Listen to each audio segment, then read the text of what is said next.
अस्सलाम वालेकुम क्लास 9। तो उम्मीद है आप सब खैरियत से होंगे। क्लास 9 आज हमारा लेक्चर नंबर 2 चैप्टर नंबर 5 का स्टार्ट होने जा रहा है।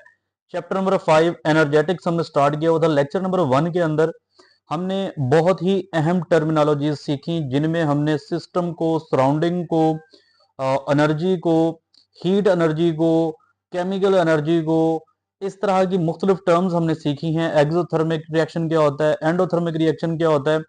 तो अगर आपने अभी तक वो लेक्चर नहीं सुना तो उस लेक्चर को गौर से सुन भी लें और अपने रजिस्टर्स के ऊपर नोट भी कर लें।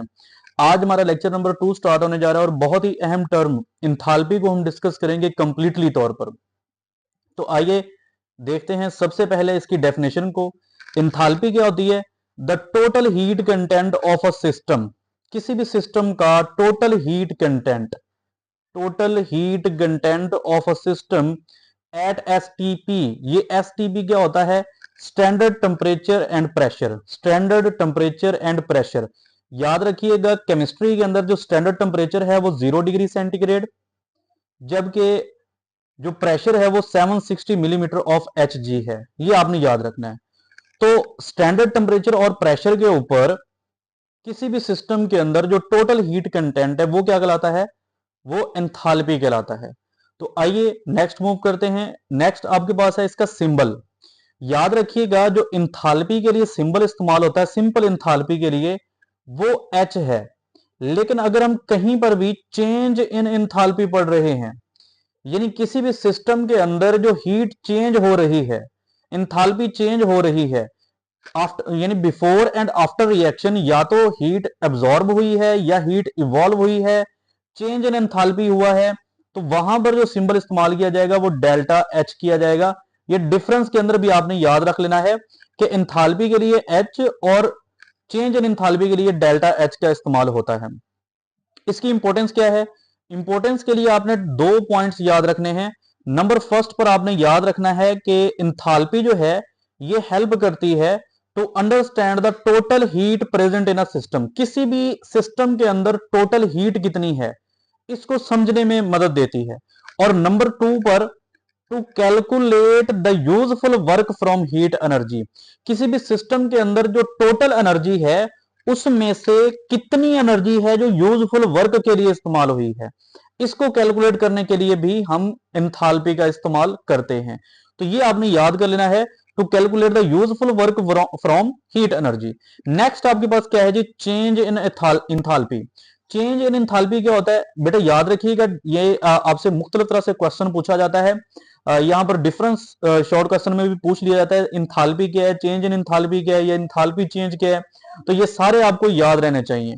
तो अगर हम चेंज इन इंथैल्पी की बात करते हैं तो change in enthalpy shows that the change in enthalpy shows the heat absorb और इवॉल्व। यानी वो हीट एनर्जी जो एब्जॉर्ब हुई है यानी जज़ब हुई है, या इवॉल्व यानी खारिज हुई है, किसके दौरान? During a chemical reaction. किसी भी केमिकल रिएक्शन के दौरान। ये मैं आपको थोड़ी देर पहले भी बता चुका हूं। तो चेंज इन एंथैल्पी या तो हीट एब्जॉर्ब होगी या फिर इवॉल्व होगी किसी भी केमिकल रिएक्शन के अंदर, तो उसको हम बोलेंगे चेंज इन एंथैल्पी। और चेंज इन एंथैल्पी मैंने थोड़ी देर पहले आपको बताया कि हमेशा किससे रिप्रेजेंट किया जाता है? डेल्टा एच से रिप्रेजेंट किया जाता है। ठीक हो गया जी, ये आपने याद रखना है। नेक्स्ट आपके पास एक और टर्म है बहुत ही अहम इंथैल्पी से रिलेटेड, ये है standard enthalpy change. Standard enthalpy change क्या होता है?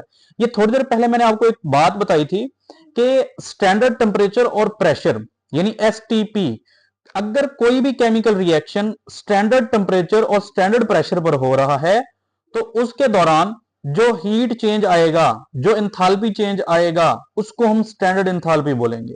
The changing in enthalpy, change in enthalpy in a chemical reaction. और वो केमिकल रिएक्शन जो कहां हो रहा है? जो हो रहा है standard state of temperature and standard state of pressure, यानी 0 डिग्री सेंटीग्रेड पर, यानी 760 मिलीमीटर ऑफ एच जी पर। तो अगर कोई भी रिएक्शन स्टैंडर्ड स्टेट पर हो रहा है तो उस दौरान जो हीट एनर्जी चेंज होगी, एंथैल्पी चेंज होगी, उसको आप स्टैंडर्ड एंथैल्पी चेंज बोलेंगे। एक और बात याद रखनी है आपने साथ, कि स्टैंडर्ड एंथैल्पी चेंज जो है ये डेल्टा एच नॉट से रिप्रेजेंट किया जाता है। ये ऊपर छोटा सा एक दायरा लगा दिया जाता है। इसका मतलब है डेल्टा एच नॉट, इस तरह से पढ़ा जाता है इसको, और ये स्टैंडर्ड चेंज इन एंथैल्पी के लिए है। उसके बाद देखें जी एक एग्जांपल, बेटा आपके पास एग्जांपल है कार्बन मोनोऑक्साइड और ऑक्सीजन की। अगर हम कार्बन मोनोऑक्साइड के साथ ऑक्सीजन को रिएक्ट करवाते हैं तो कार्बन डाइऑक्साइड बनती है। इस रिएक्शन के दौरान 566 किलो जूल 566 किलो जूल पर मोल एनर्जी रिलीज होती है। यहां पर ये नेगेटिव साइन शो कर रहा है कि सिस्टम से एनर्जी रिलीज हुई है, सिस्टम से एनर्जी खारिज हुई है। अगर ये पॉजिटिव साइन के साथ हो, पॉजिटिव साइन वाला डेल्टा एच हो, तो बेटा याद रखिएगा यहां पर फिर एनर्जी क्या होगी, जज़ब यानी एब्जॉर्ब, और अगर रिलीज हो रही है तो फिर नेगेटिव साइन के साथ आता है। उसके बाद देखें जी आपके पास है जी डिफरेंस, एक छोटा सा रह गया, ये शॉर्ट क्वेश्चन है, मोस्ट इंपोर्टेंट शॉर्ट क्वेश्चन, इसको भी आपने याद कर लेना है अच्छे से। हीट और इंथैल्पी में डिफरेंस क्या होता है?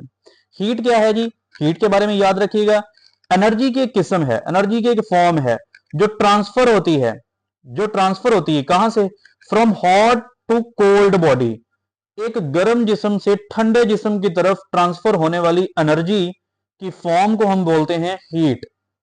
ठीक है जी, ये आपने याद कर लेना है। या आप इसको mode of transfer of energy भी बोल सकते हैं, एनर्जी का ट्रांसफर होना एक जिस्म से दूसरे जिस्म में, लेकिन ये हमेशा हॉट और कोल्ड, ये जरूरी है इसके लिए। अगर एक जिस्म, एक बॉडी या दो बॉडीज हैं और वो सेम टेम्परेचर पर है तो वहां पर हीट मौजूद नहीं होगी, यानी हीट कोई इंपॉर्टेंट या फिर एग्जैक्ट या एसेंशियल पार्ट नहीं है सिस्टम का। ये हीट तब ही होती है जब एक बॉडी हॉट हो दूसरी कोल्ड हो। और इंथैल्पी क्या है जी, total heat content of a system at STP, ये तो आप ऑलरेडी पढ़ चुके हैं। उसके बाद देखें जी हीट जो है ये एब्जॉर्ब भी हो सकती है, इवॉल्व यानी खारिज भी हो सकती है, जज़ब भी हो सकती है, खारिज भी हो सकती है। ये इवॉल्व के लिए वर्ड जो है ना कभी कभार रिलीज भी आ जाता है। उसके बाद देखें it is a part of system, ये सिस्टम का वो हिस्सा है जो डिपेंड करेगा स्ट्रक्चर ऑफ अ मॉलिक्यूल, किसी भी मॉलिक्यूल के स्ट्रक्चर के ऊपर, किसी भी मॉलिक्यूल के स्ट्रक्चर के ऊपर। दूसरा है जी हीट के बारे में मैंने आपको बताया, पहले भी बोल चुका हूं कि ये एसेंशियल पार्ट नहीं है जी, जरूरी पार्ट नहीं है, लाजमी नहीं है कि हीट हर सिस्टम में मौजूद हो। हीट सिर्फ वहीं पर मौजूद होगी जहां पर टेम्परेचर का डिफरेंस आएगा, एक चीज हॉट है दूसरी कोल्ड है, तब उनमें हीट एनर्जी ट्रांसफर हो सकती है, अदरवाइज हीट मौजूद ही नहीं होगी। लेकिन दूसरी तरफ देखें तो essential part of a system, जो heat content of a system है ना या इंथैल्पी है, ये हमेशा हर सिस्टम के अंदर ही मौजूद होती है, ये लाजमी तौर पर मौजूद होती है। एक आखिरी डिफरेंस ये भी आपने याद कर लेना है, वो है हीट का जो यूनिट है ये जौल है, क्योंकि ये एनर्जी की फॉर्म है, एनर्जी की किस्म है, तो एनर्जी का यूनिट जौल होता है।